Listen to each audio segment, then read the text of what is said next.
Hello दोस्तों, कैसे हैं। दोस्तों, एक बार एक सम्राट एक साधु से बहुत प्रभावित हो गए। सम्राट रोज रात को अपने घोड़े पर सवार होकर राज्य का चक्कर लगाने के लिए निकलते थे। उस समय एक साधु को रोज देखा करते थे। साधु पेड़ के नीचे कभी तो बैठकर तारों को निहारा करता आसमान में, और कभी नाचा करता, कभी बांसुरी बजाया करता और अपनी मस्ती में साधु रहा करते। अब राजा जब वहाँ से निकलते तो उस साधु को देखने के लिए रोज झाड़ियों के पीछे छुप जाते और उसे देखते। एक बार बारिश का मौसम था तो राजा सोचते कि ये बारिश में भीग जाएंगे, साधु महाराज इतना मस्त रहते हैं और मैं भी इनको देखकर मस्त होके यहाँ से जाता हूँ, इनको क्यों ना अपने महल में मैं ले जाऊँ। अब वो साधु महाराज के पास जाते हैं, उनके पैरों में गिरते हैं और उनको कहते हैं, महाराज बारिश का मौसम है, आप यहाँ पेड़ के नीचे कैसे रहेंगे, चलो मेरे साथ मेरे महल में चलकर रहना। साधु एकदम से उठते हैं, अपनी झोली संभालते हैं और चलने को तैयार होते हैं। राजा ये देखकर आश्चर्यचकित रह जाते हैं। राजा सोचते थे कि मैं इनसे विनती करूंगा तो ये मना कर देंगे और कहेंगे कि नहीं, मुझे महलों से क्या लेना, मैं यहीं पर ही ठीक हूँ, मैं नहीं तुम्हारे साथ जाऊंगा। लेकिन जब साधु एकदम से चलने को तैयार होते हैं तो वो अचंभित हो जाते हैं राजा, और कहते हैं कि ये कैसा साधु है, ये तो एकदम से तैयार हो गया, ये तो ढोंगी लग रहा है। अब उसको लेकर के वो बोल दिया था तो महल में जाना ही था।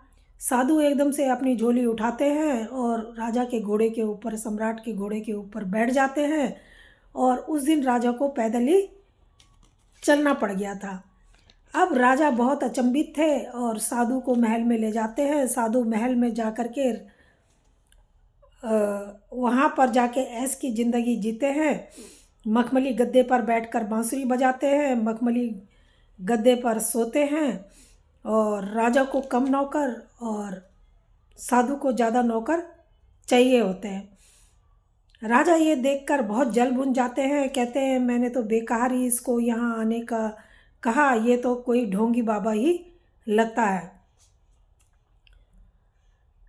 अब जब इसी तरीके से राजा को तो मेहनत करनी पड़ती, राजा अपनी प्रजा को ध्यान रखता, उनकी सुख सुविधा का ख्याल रखता, लेकिन साधु को तो किसी चीज़ की कोई फिक्र ही नहीं थी। राजा सोचता है मुझे तो दुनिया भर की फिक्र है, लेकिन ये साधु तो यहाँ मौज कर रहा है, इसे मैं यहाँ बेकार में ले आया। अब वो एक दिन सोचता है कि ये यहाँ से चला जाए तो ठीक है। किसी तरीके से 6 महीने बीतते हैं। 6 महीने बाद वो राजा साधु के पास जाता है और उसके पास जाता है राजा के पास, और सोच रहा था कि लोग मुझसे डरते हैं, लेकिन ये तो साधु तो मुझसे डरता भी नहीं है। अब राजा उसके पास पहुंचता है। उन्होंने अपने ही जब देखता है साधु ने अपने पुराने कपड़े पहने हुए हैं और अपनी झोली हाथ में लिए हुए खड़े हैं, तो और दूसरे हाथ में उस साधु के बांसुरी थी।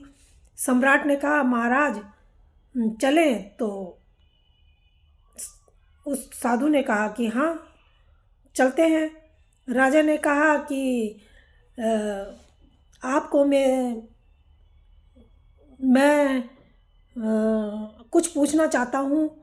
साधु कहते हैं, हाँ मुझे तो ये जिस टाइम मैं तेरे साथ यहाँ महल में चलने को तैयार हुआ था, मुझे तो उसी टाइम पता चल गया था कि तेरे मन में कोई प्रश्न है, तो तूने इतने दिन तक ये अपने मन में बात क्यों दबा के रखी, मुझे पहले क्यों नहीं पूछ लिया सवाल जो तेरे मन में है, और तेरे मन में क्या सवाल चल रहा है ये भी मैं अच्छी तरीके से जानता हूँ।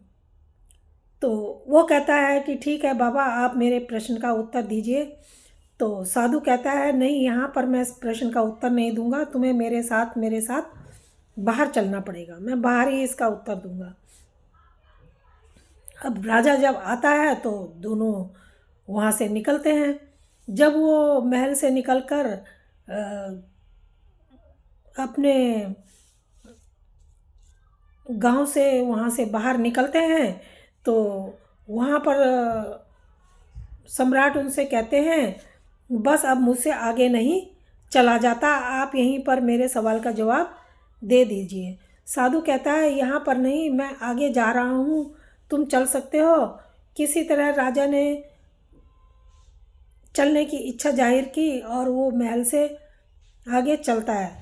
फिर आगे जाके वो असमर्थता जाहिर करता है, कहता है मेरे बीवी बच्चे धन दौलत तो सब पीछे छूट गए, मैं तुम्हारी तरह फ़कीर थोड़ा ही हूँ जो किसी भी चीज़ को छोड़कर कहीं भी बेफिक्री से जा सकूँ।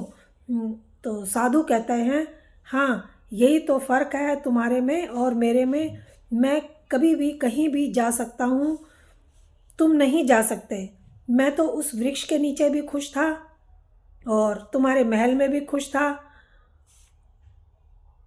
तुम नहीं जा सकते कहीं, क्योंकि तुम्हारे पीछे तुम्हें अपने बीवी बच्चों का, धन दौलत का, प्रजा का हर वक्त ध्यान रहता है और तुम अपने उन्हीं में रहते हो, जबकि हमारा ऐसा कुछ नहीं है। हम समझ चुके हैं जीवन में आज ही जीना है, जीवन बस आज ही है। एक तुम्हारे में और हमारे में यही फ़र्क है, एक छोटा सा। तुम्हें परिस्थितियां चलाती हैं और हम परिस्थितियों को चलाने वाले हैं, हम परिस्थितियों को चलाते हैं। तुम खुश रहोगे या नहीं ये परिस्थितियों पर निर्भर करता है और हम खुश रहेंगे या नहीं ये हम परिस्थितियों के ऊपर निर्भर नहीं रहते। हम हर हाल में खुश रहते हैं, चाहे परिस्थिति कैसी भी हो, हम हर हाल में ही खुश रहते हैं। तो सम्राट फिर सोचने लगा मैंने तो गलत कर दिया, इतने महान आदमी, इतने बड़े संत के को अपने महल से निकाल करके, और मैं इन्हें ढोंगी बाबा समझ रहा था, लेकिन ये तो बहुत बड़े संत ज्ञानी बाबा हैं। अब सम्राट साधु के पैर फिर पकड़ लेता है, उनके पैरों पर फिर गिर पड़ता है और कहता है मेरा महाराज अब आपको नहीं छोड़ूंगा, आप मेरे साथ चलिए। साधु कहता है मैं तो अभी फिर तुम्हारे साथ चल दूंगा, मेरा तो कुछ नहीं है, मैं कहीं भी रह सकता हूँ, मैं तो चल दूंगा, लेकिन मैं ऐसा अब की बार नहीं करूँगा, मैं तुम्हारे साथ नहीं जाऊँगा। हम तो सन्यासी हैं, हमारे लिए महल और जगत सब जगह एक जैसा ही है। जिसे समस्या है अगर, तो वो सन्यासी कहलाने के काबिल ही नहीं है। ये कहकर साधु वहाँ से चला जाता है और सम्राट खड़े होकर देखते रह जाते हैं। दोनों दोस्तों, इस कहानी में एक गहरा अर्थ छिपा है। हम सोचते हैं कि हम आज़ादी का जीवन जी रहे हैं, पर वास्तव में हमारा अवचेतन मन हमें चला रहा होता है और साधु अपने मन को चला रहा होता है, वो हम और हमारा मन हमें चला रहा होता है।